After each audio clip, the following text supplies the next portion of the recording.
Hindi ko mawari kung bakit pa sa tuwing naiisip ko saya sa ngiti mo. Nung umpisa na tayong dalawa ay pinagtagpo ng tadhana. Ang kagalakan ko ay hindi ko maipaliwanag, basta ang alam ko lang sa pagmamahal mo panatag ang puso ko.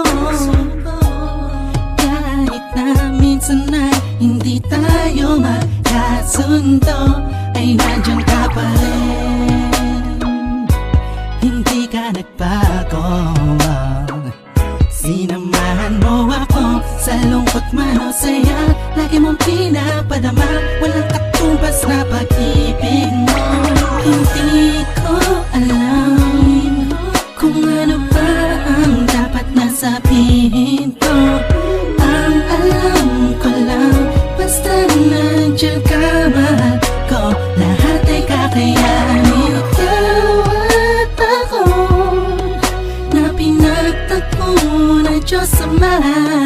Sana'y di na magkawalay pa pang habang buhay na pagmamahalan nating dalawa. Oh, wow. Oh, wow.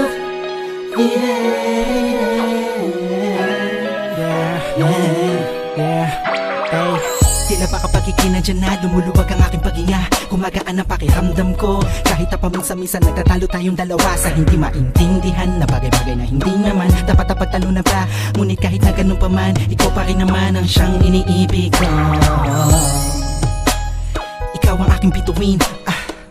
Kung gaano kita kamahal, hindi mo na kailangan pa sa'kin tanungin. Alam ko dama mo, mahal kita, hindi dahil paningin ng iba. Sa'yo maganda ka, para sa'kin mahal kita, dahil sa kagandahan na kalooban na pinakita mo at pinatama mo sa'kin.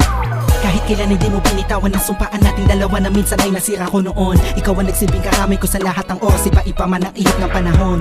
Ikaw ang nagturo sa'kin ng tunay na kahulugan ng pag-ibig at kung paano magmahal. Salamat sa taas at pinagkalooban niya ako na pinipiling tulad mo na matagal pinagdasal. Hindi ko alam kung ano ba ang dapat na sabihin ko. Ang alam ko lang, basta nandiyan ka, mahal ko. Lahat ay kakayanin. Ikaw at ako na pinagtagpo na Diyos Ama. Sana'y di na magkawalay pa pang habang buhay na pagmamahalan nating dalawa. Na sana na masira tayo, wag na sana na magkalayo tayo, wag na sana mawala ang tibok na pag-ibig na